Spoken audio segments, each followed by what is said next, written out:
Smartphone और social media के ज़माने में पर्सनल लाइफ, पब्लिक कंटेंट और नेशनल सिक्योरिटी के बीच जो बाउंड्री थी वो खतरनाक रूप से पतली होती जा रही है। ट्रैवल ब्लॉगर ज्योति मल्होत्रा की जासूसी के आरोप में गिरफ्तारी एक बहुत ही ज़रूरी और लगातार इवॉल्व होते हुए फेनोमेना की ओर ध्यान दिलाती है। Modern spying through digital platforms. लेकिन ये एक ऐसी इकलौती घटना नहीं है।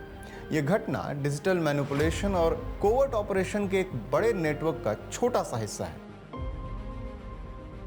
वो दिन गए जब जासूस बड़े से ट्रेंच कोट और हैट पहने नजर आते थे। आज जासूसी भी ऑनलाइन हो चुकी है। Intelligence agencies WhatsApp, Telegram, Snapchat और यूट्यूब जैसे प्लेटफॉर्म्स का यूज करके लोगों से सीक्रेट जानकारियां निकलवा लेती हैं। सोशल प्लेटफॉर्म्स जिन्हें कैजुअल शेयरिंग और प्राइवेट मैसेजिंग के लिए बनाया गया था, वो न्यू एज बैटल ग्राउंड बन चुके हैं। जांच एजेंसियों का मानना है कि ज्योति मल्होत्रा ने भी ऐसे ही सोशल मीडिया प्लेटफॉर्म्स को यूज करके पाकिस्तानी हैंडलर्स तक सेंसिटिव इंफॉर्मेशन पहुंचाया है। इन सर्विसेज या सोशल मीडिया प्लेटफॉर्म्स का एनक्रिप्टेड नेचर इन्हें ट्रेस करने में डिफिकल्ट बनाता है, क्योंकि आप जैसे ही इन्हें ट्रेस करने जाएंगे वैसे ही प्राइवेसी का हनन हो जाएगा। तो अब सवाल ये है कि नेशनल सिक्योरिटी और इंडिविजुअल फ्रीडम के बीच बैलेंस बनाकर रखते हुए इस डिजिटल एज में इस मुश्किल से कैसे निपटा जा सकता है। आज के समय में सोशल मीडिया इन्फ्लुएंसर्स इन एजेंसीज के मेजर टारगेट्स हैं। लाखों फॉलोअर्स और एक ऐसी लाइफस्टाइल जिसमें पब्लिक इंटरेक्शन और फ्रीक्वेंट ट्रैवल हो, ये इन्फ्लुएंसर्स कई बार जानते समझते हुए और कई बार अनजाने में इस टारगेटिंग का शिकार हो जाते। लेकिन ये शिकार होते क्यों हैं? वही स्पॉन्सर्ड ट्रिप्स, महंगे कोलैबोरेशंस और इंटरनेशनल कॉन्टैक्ट। पाकिस्तान की इंटेलिजेंस एजेंसी ISI हमेशा से भारत को डिस्टेबलाइज करने के लिए ऐसे साजिश करता आया है। अब वो सोशल मीडिया का यूज भी अपने स्ट्रेटेजिक टूल के तौर पर कर रहा है, जिसमें वो इंडियन नेशनल्स को फेक अकाउंट से टारगेट करता है, हनी ट्रैप जैसी चीजों को अंजाम देता है और कई सारे फ्री पर्क्स का लालच देकर लोगों को अपने झांसे में लेता है। ये बहुत ही सिंपल प्रोसेस होता है। कनेक्शन बनाओ, ट्रस्ट गेन करो और जानकारी हासिल कर लो। यहाँ तक कि हनी ट्रैप जानकारी निकलवाने के लिए रोमांटिक और इमोशनल मैनिपुलेशन का भी यूज करता है। इस तरह के फेक प्रोफाइल्स और ऑनलाइन रिलेशनशिप बनाकर पहले मिलिट्री और गवर्नमेंट एम्प्लॉयज को टारगेट किया जा चुका है। ज्योति मल्होत्रा के केस में तो शक तब हुआ जब उसने पाकिस्तान के एक से अधिक स्पॉन्सर ट्रिप किए।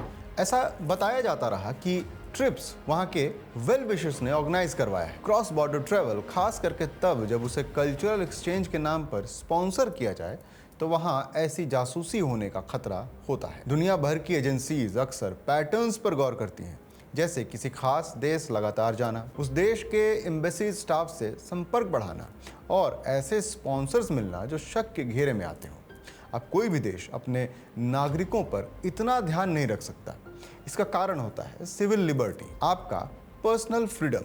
यदि देश आपके ट्रैवल को इस हद तक मॉनिटर करने लगे कि आपके आने जाने पर कई पाबंदियां लग जाएं या आपको हर समय हर वक्त जवाब देना पड़े, तो आप खुद भी इसका विरोध करने लगेंगे। लेकिन जब ज्योति मल्होत्रा जैसे कंटेंट क्रिएटर्स ही मैसेंजर्स बन जाएं, तो फिर नेशनल सिक्योरिटी और सिविल लिबर्टी के बीच की जो रेखा है वो बेहद पतली हो जाती है। ज्योति मल्होत्रा पर ऑफिशियल सीक्रेट एक्ट 1923 का सेक्शन 3 और 5 लगाया गया है। ऐसा माना जाता रहा है कि यह एक्ट अब पुराना और आउटडेटेड हो चुका है, लेकिन ज्योति मल्होत्रा की इस केस से साबित हो गया कि ऐसे एक्ट की जरूरत तो बनी ही रहती है। अब ये जो ऐप्स हैं वो खुद को सिक्योर तो बताती हैं, लेकिन आज इस साइबर क्राइम की दुनिया में कुछ भी सिक्योर हो इसकी गारंटी नहीं ली जा सकती। और ह्यूमन बिहेवियर तो सबसे कमजोर चीज होती है। एक मिस क्लिक, कोई लीक्ड स्क्रीनशॉट या कोई मैनिपुलेटेड इंडिविजुअल इन सबसे सिक्योर ऐप्स को भी वल्नरेबल बना सकता है। इंटेलिजेंस के लोग ये जानते हैं कि ये ऐप सिक्योर है, तो वो अपनी मेहनत ऐप पर नहीं करते हैं, बल्कि उस ऐप को यूज करने वाले यूजर के साइकोलॉजी और डिजिटल हैबिट्स को अटैक करते हैं। ऐसे वक्त में हमारे देश में डिजिटल लिटरेसी का होना भी बेहद जरूरी हो जाता है। सोशल मीडिया अपने आप में एक ऐसा खतरनाक टूल है जो डिजिटल प्रोपेगेंडा को बढ़ाने में मदद कर रहा है। सोशल मीडिया का यूज करके दुश्मन देश हमारे देश में फेक नैरेटिव फैला सकते हैं। इसका बेहतरीन उदाहरण आपने हाल में हुए भारत पाकिस्तान युद्ध में देखा। सामने वाले देश की छवि खराब करने, मनोबल कम करने और उनके खिलाफ फेक नैरेटिव बनाने के लिए भी आजकल सोशल मीडिया का पूरा यूज किया जा रहा है। ऐसे में कुछ लोग जिन्हें इसकी समझ नहीं होती वो इसके शिकार हो जाते हैं। ज्योति मल्होत्रा के केस में पाकिस्तान ने इसको ठीक उल्टा यूज किया। उसने भारत की छवि खराब करने के बजाय ऐसे लोगों को चुना जो वीडियो बनाकर भारत में पाकिस्तान की छवि सुधारने में मदद करें। पाकिस्तान से आगे कश्मीर में देखा किस तरीके से हम लोग सरकार क्या कर पाकिस्तानी तो कुछ नहीं कर रहे हैं। सरकार पाकिस्तानी तो एक नाम है, बदनामी है यहाँ के, मतलब कुछ मतलब गैर मुस्लिम मतलब ये कर रहे हैं कि पाकिस्तान वाले करा रहे हैं। पाकिस्तान वाले तो कुछ नहीं करा रहे हैं।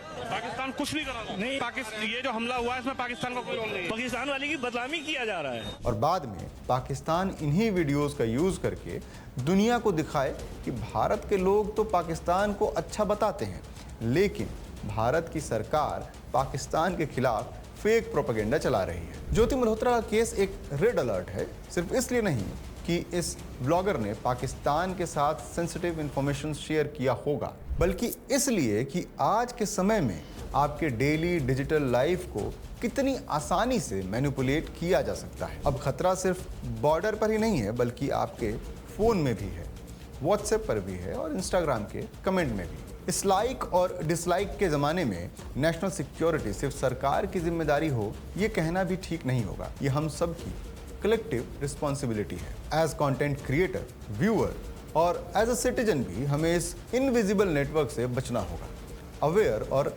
रिस्पॉन्सिबल होना होगा। Let's stay informed, not just entertained.